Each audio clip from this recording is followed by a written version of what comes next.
Hello बच्चों, आज हम बात करेंगे कि आप जूलॉजी का प्रैक्टिकल कॉपी कैसे बनाएंगे। ठीक है, तो जो आप इसके लिए कॉपी खरीदेंगे, सबसे फ्रंट वाला जो कवर पेज होगा इस प्रकार का होगा, आप देख सकते हैं, और उसके अंदर का जो पेज रहता है इस प्रकार से मिलता है। ठीक, आप कितना भी ये अंदर वाला पेज खरीद सकते हैं और यहाँ पर आप ऐड कर सकते हैं, जोड़ सकते हैं। लेकिन जो ये कवर पेज रहेगा, बाहर का पेज, इसके ऊपर में बॉटनी और जूलॉजी दोनों लिखा होगा।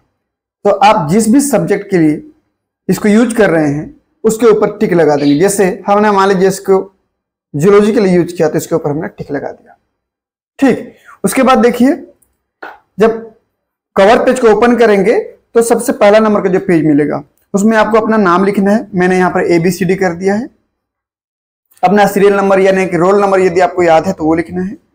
सब्जेक्ट जूलॉजी है। अब BSc मान लीजिए फर्स्ट सेमेस्टर के बच्चे हो तो फर्स्ट लिखना है, थर्ड वाले हो तो थर्ड लिखना है। अब जिस भी सेमेस्टर वाले बच्चे हो उसको यहाँ लिखना है, आपके कॉलेज का नाम को यहाँ लिख देना है। ठीक, इतना होने के बाद आपको जो अगला पेज मिलेगा वो मिलेगा इंडेक्स। इंडेक्स कैसे भरना है ये तभी आप कर पाएंगे जब अंदर की चीजें लिखेंगे। तो चलिए, अगर हम पहले बात करें कि आप म्यूजियम स्पेसिमेन कैसे बनाएंगे। म्यूजियम स्पेसिमेन मतलब जो भी एनिमल के बारे में आपको लिखने के लिए दिया गया होगा उस एनिमल का डायग्राम, उसका क्लासिफिकेशन, उसका जियोग्राफिकल डिस्ट्रीब्यूशन, उसका कमेंट कैसे लिखेंगे। देखिए, तो सबसे पहले वाले एक पेज को, जो लाइनिंग वाला पेज है, उसको खाली छोड़ना है। उसके बाद जब आप पलटेंगे ना ऐसे, तो यहां पर देखिए ये सीरियल नंबर डाल देना, नंबर 1, यहां पर नंबर 2। तो एक लाइनिंग पेज के बाद एक ब्लैंक कोरा वाला पेज मिलेगा आपको, फिर लाइनिंग वाला मिलेगा, फिर कोरा वाला मिलेगा, फिर लाइनिंग मिलेगा, फिर कोरा मिलेगा। तो ये अल्टरनेट लाइनिंग और ब्लैंक वाला पेज मिलते जाएगा। तो आपको क्या करना है, आपके टीचर जो आपको दिए होंगे सीरियल नंबर में जो स्पेसिमेन, जैसे म्यूजियम स्पेसिमेन नंबर 1 में मान लीजिए नाजा मिला है आपको, मान लीजिए कि नाजा मिला है। ठीक, तो नाजा यहां पर लिख दिया हमने, ऐसे म्यूजियम स्पेसिमेन नंबर 1 करके नाजा लिख दिया। उसके बाद क्लासिफिकेशन यानी कि उसका वर्गीकरण। वर्गीकरण में क्या चीज का ध्यान रखना पड़ेगा, फाइलम, क्लास, ऑर्डर और जीनस। याद रखना, स्पीसीज के बारे में नहीं लिखना है। Phylum, class, order, genus. तो कौन सा फाइलम है उसको लिखना है, कौन सा क्लास है उसको लिखना है, कौन सा ऑर्डर है उसको लिखना है, कौन सा जीनस है उसको लिखना है। और ध्यान रखना, जब भी आप जीनस लिखेंगे ना उसके नीचे अंडरलाइन लगा देंगे, क्योंकि जीनस और स्पीसीज में अंडरलाइन लगाते हैं। ये द्विनाम पद्धति का नियम है, बाइनोमियल नोमेनक्लेचर का नियम है।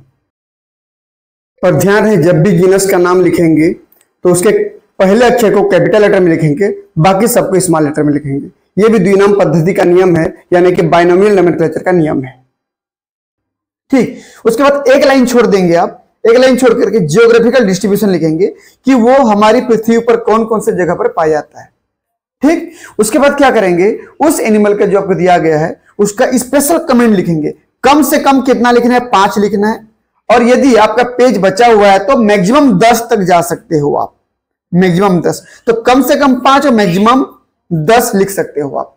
अब देख लेना इतने पेज में कितना आप कमेंट लिख सकते हो। ध्यान रहे कि एक कमेंट लिखने के बाद एक लाइन छोड़ के अगला लाइन में नहीं लिखना है, आपको हर लाइन में कंटिन्यू लिखते जाना है। कम से कम 5 कमेंट, मैक्सिमम 10 कमेंट। 10 से ज्यादा नहीं होना चाहिए, 5 से कम नहीं होना चाहिए। और एक चीज का ध्यान रखना पड़ेगा कि जब आप कमेंट लिखते हो तो इस एनिमल का जो कमेंट है वो अगले पेज में नहीं जाना चाहिए, अगले पेज के लाइनिंग वाले में नहीं जाना चाहिए, वो इसी पेज में ही कंप्लीट हो जाना चाहिए। ठीक है, तो इस चीज का खासा ध्यान रखना आप कि जो 5 या 10 कमेंट लिख रहे हैं आप, या 5 से लेकर के 10 कमेंट लिख रहे हैं, वो एक ही पेज में आ जाने चाहिए। और इसका जो डायग्राम होगा वो सामने वाले ब्लैंक पेपर में साफ सुथरे तरीके से बनाएंगे। और एक चीज का ध्यान रखेंगे कि इसका जो नेमिंग करेंगे आप, इसका जो नामकरण करेंगे, नेमिंग, वो एक साइड में हो तो अच्छा रहेगा। देखिए दिख रहा है ना, ये एक साइड में नेमिंग हो तो अच्छा रहेगा। और जो क्लासिफिकेशन हमने यहां किया था ना, लाइनिंग पेज तरफ जो क्लासिफिकेशन किया था, सेम टू सेम क्लासिफिकेशन इस ब्लैंक पेज में भी राइट कॉर्नर पे करना है, हमेशा राइट कॉर्नर पे करना है। फाइलम, क्लास, ऑर्डर, जीनस, जो इसका फाइलम, क्लास, ऑर्डर, जीनस है, राइट कॉर्नर पे लिख करके उसको डिब्बे में बंद कर देंगे। और जो ऑर्गेनिज्म है उसका नाम नीचे लिखेंगे। जैसे यहां पे लिखा था आपने 01 में नाजा था तो 01 में नाजा है, इसका डायग्राम है, नामकरण हो गया, क्लासिफिकेशन हो गया। तो हमारा ये पहला म्यूजियम स्पेसिमेन कंप्लीट हो गया। तो पेज 1 और पेज 2 दोनों मिला के हमारा म्यूजियम स्पेसिमेन नंबर 1 कंप्लीट हुआ। अब जब म्यूजियम स्पेसिमेन नंबर 2 पे आते हैं तो मेरा पेज नंबर 3 या पेज नंबर 4 आएगा। अब इधर मुझे व्हाइट पेपर मिलेगा, इधर लाइनिंग वाला मिलेगा। तो हमको ध्यान क्या रखना है कि लाइनिंग वाला जब इधर लिखूंगा उसका डायग्राम जो भी है इधर बनाऊंगा और इसी तरीके से बिल्कुल करूंगा, same to same. Classification, geographical distribution और कम से कम 5 कमेंट, मैक्सिमम 10 कमेंट। ठीक, डायग्राम साफ और स्वच्छ होना चाहिए। यहां पर फाइलम, क्लास, ऑर्डर, जीनस होना चाहिए, वो भी राइट कॉर्नर पे होना चाहिए, लेफ्ट क्यों नहीं होना चाहिए। और यहां पर जो 2nd नंबर पे नाम था वो नाम को 2nd नंबर पे यहां पे लिख देना है।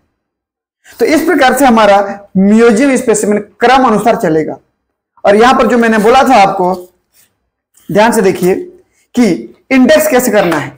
इंडेक्स को कैसे करना है, जैसे पेज नंबर 1 और 2 में मेरा म्यूजियम स्पेसिमेन नंबर 1 आया है तो सीरियल नंबर 1 कर दिया हमने, मैं नाजा लिखा था, अब पेज नंबर 1 और 2 में आया है। ऐसे सीरियल नंबर 2 में जो ऑर्गेनिज्म मिला होगा वो लिखूंगा, अब पेज नंबर 3-4 में आएगा। 3-4 में क्यों, क्योंकि एक लाइनिंग पेज रहेगा और एक कोरा वाला पेज रहेगा। लाइनिंग पेज में लिखना है और कोरा पेज में डायग्राम बनाना है। तो इस तरीके से आपको म्यूजियम स्पेसिमेन को लिखना है। और एक चीज का ध्यान रखना कि जो भी कमेंट लिखेंगे वो स्पेशल कमेंट होने चाहिए, बेकार कमेंट ना हो तो बेहतर होगा। ठीक है बच्चों, मिलते हैं हम लोग फिर नेक्स्ट वीडियो में ऐसे किसी नई जानकारी के साथ। बहुत बहुत धन्यवाद।